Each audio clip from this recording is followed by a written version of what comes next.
When I was little, my idea of America was very different from what it is now. I wasn't born here, so growing up, I would constantly hear my parents talk about this country and how amazing and perfect it was. And I believed everything they said, as kids do. Even though America is the reason my dad left us for a while, and the reason why years later he and I would have a very strange relationship, I never thought negatively about this place. Because of how my family described it, to me, America was a utopia. A place full of riches, where all dreams became a reality. A place where I could make a name for myself as an actor. A place where there's snow and no violence and big happy families and equality for everyone. A place I would get to call home.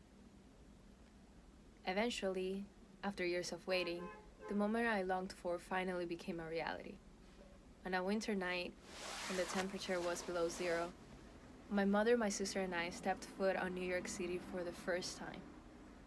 I was finally able to meet my half-brothers who had come to this country before I was even born, and reunite with my dad, who was my biggest hero at the time.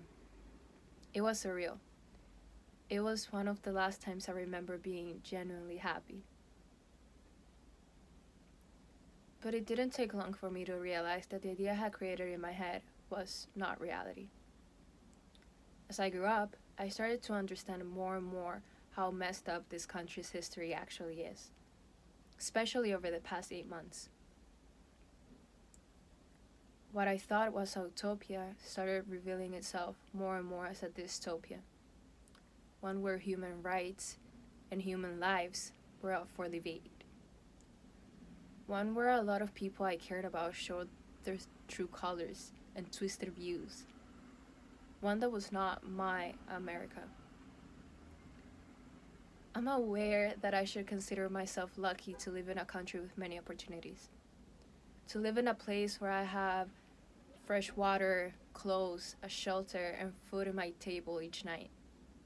Not many people can say the same. I just wish people would understand that this country is not perfect. It is nowhere near perfection. If more people would open their eyes and realize that we need change, then maybe one day this could be my America. A place where there's freedom, equality, and justice for all. Maybe one day this could be our America.